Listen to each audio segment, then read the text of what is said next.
Good morning students. आज हम आचार्य विष्णुगुप्त कौटिल्य के मंत्रिपरिषद संबंधी विचारों के बारे में अध्ययन करेंगे। मंत्रिपरिषद या आमात्य। कौटिल्य ने अपने अर्थशास्त्र में राजा के लिए मंत्रिपरिषद की आवश्यकता पर बहुत बल दिया है।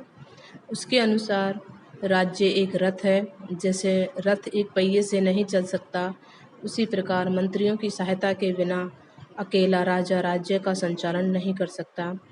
अतः राजा के लिए यह उचित है कि वह योग्य मंत्री रखे और उनके परामर्श पर उचित ध्यान दे, अर्थात उसके परामर्श अनुसार ही कार्य करे।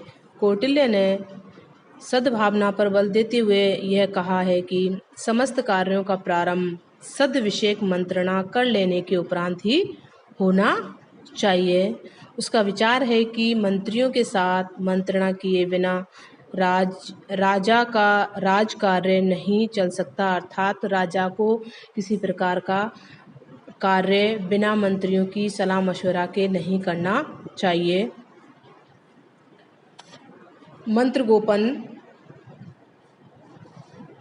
मंत्र गोपनीयता भी इसको कहते हैं। मंत्रणा के संबंध में कौटिल्य ने मंत्रणा को गुप्त रखना बहुत अधिक आवश्यक बताया है। कौटिल्य का कथन है कि मंत्र का गुप्त न रहना राजा और मंत्री परिषद के सदस्यों दोनों के कल्याण के लिए घातक हो सकता है। उन्होंने कछुए का उदाहरण देते हुए कहा है कि जिस प्रकार कछुआ अपने अंगों को समेटे रहता है और केवल आवश्यकता पड़ने पर उन्हें बाहर करता है, उसी प्रकार राजा को मंत्र का गोपन अथवा प्रकाशन करना चाहिए। मंत्रणा को गुप्त रखने के लिए मंत्रणा स्थान, अर्थात जहाँ पर विचार विमर्श किया जा रहा है, इतना एकांत और सुरक्षित रहना चाहिए कि वहाँ की बातचीत कोई सुन ना सके। वहाँ किसी प्रकार का कोई वृद्ध व्यक्ति या पक्षी इस तरह के नहीं होने चाहिए। मंत्र गुप्ती हेतु वह सुझाव देता है कि मंत्रणा अधिक लंबी ना हो और ऐसे व्यक्तियों के साथ मंत्रणा ना की जाए जिनका राजा अपकार कर चुका हो अथवा जिनसे इस मंत्रणा का संबंध हो। उसके अनुसार मंत्राधिकारियों को मद, असावधानी, सोते हुए रात में बड़बड़ाते हैं आदि दुर्गुणों से बचाया जाना चाहिए। मंत्रिपरिषद का गठन। मंत्रिपरिषद के गठन के संबंध में कौटिल्य ने सर्वाधिक बल मंत्रियों की योग्यताओं पर दिया है। इस संबंध में उसने बहुत कठोर और उच्च स्तर निर्धारित किए हैं। उसका विचार है कि सभी प्रकार की क्षमताओं और योग्यताओं से युक्त निष्कलंक व्यक्तियों को ही मंत्री परिषद में स्थान दिया जाना चाहिए। कौटिल्य का विचार है कि किसी व्यक्ति को सहसा ही मंत्रिपरिषद का सदस्य नहीं नियुक्त किया जाना चाहिए।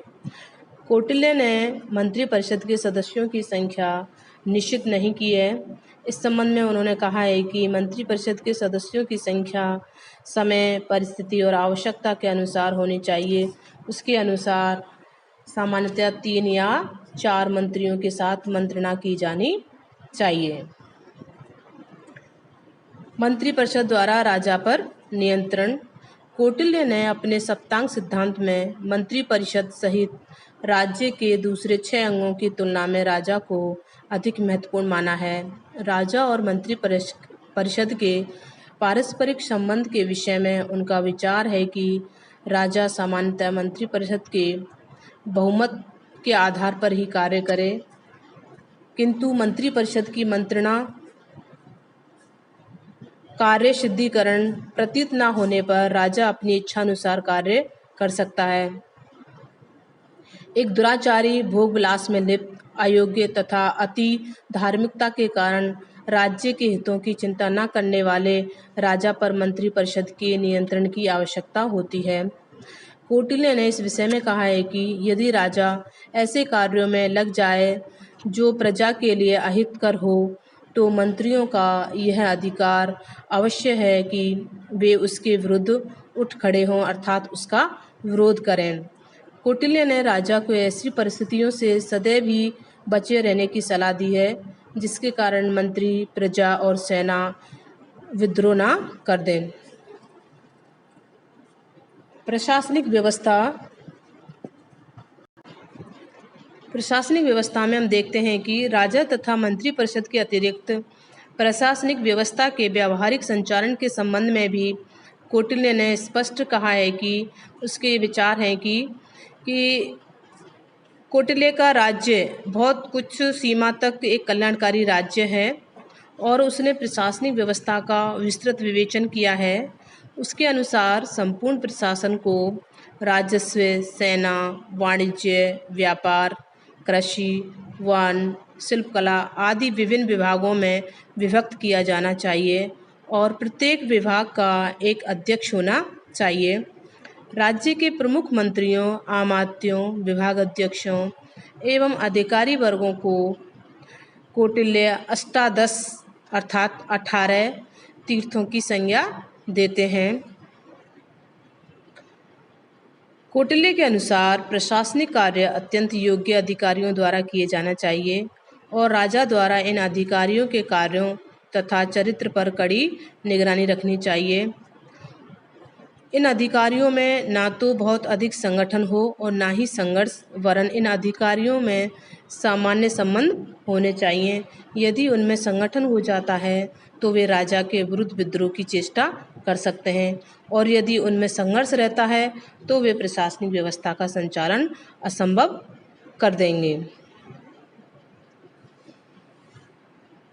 गुप्तचर व्यवस्था। कौटिल्य ने अपनी प्रशासनिक व्यवस्था में गुप्तचर व्यवस्था को बहुत महत्वपूर्ण स्थान प्रदान किया है। गुप्तचरों के माध्यम से राजा के द्वारा तीर्थों सहित समस्त राज कर्मचारियों के आचरण तथा कार्यकलापों का सही ज्ञान रखा जाना चाहिए। उसे ये जानते रहना चाहिए कि सामान्य प्रजाजन और सरकारी कर्मचारी उसके प्रति क्या भाव रखते हैं, अर्थात राजा के बारे में उसकी प्रजाजन क्या सोचती है। गुप्तचरों की सहायता से शासन के उच्च अधिकारियों के कार्यों पर तो विशेष निगरानी रखी जानी चाहिए, क्योंकि उन्हीं पर राज्य की सुरक्षा तथा समृद्धि निर्भर करती है। कौटिल्य ने इन गुप्तचरों को अनेक श्रेणियों में विभाजित किया है, जैसे काप्टिक, गृहपातक, तापस, वैदेहक, मंत्री, तीक्ष्ण, रसद तथा भिक्षुकी। उसके अनुसार चरों में पुरुष तथा महिला दोनों हो सकते हैं, अर्थात जो गुप्तचर है व्यवस्था की है उन गुप्तचरों में महिला गुप्तचर भी हो सकती है और पुरुष गुप्तचर भी हो सकते हैं तथा इनको साधु, भिक्षुक, ज्योतिषी और अन्य नाना प्रकार के वेशों में विचरण करने चाहिए। कौटिल्य ने चर व्यवस्था के समस्त कार्य संचालन में गोपनीयता बरतने का विशेष सुझाव दिया है। इस उद्देश्य से उसने चर विभागों के कार्यों के निमित्त सांकेतिक लिपि तथा भाषा के प्रयोग की महत्ता बताई है, जिसे विभागीय व्यक्ति के अतिरिक्त अन्य कोई ना समझ सके। झूठे या गलत समाचार वाले चरों के लिए दंड की व्यवस्था भी की जानी चाहिए।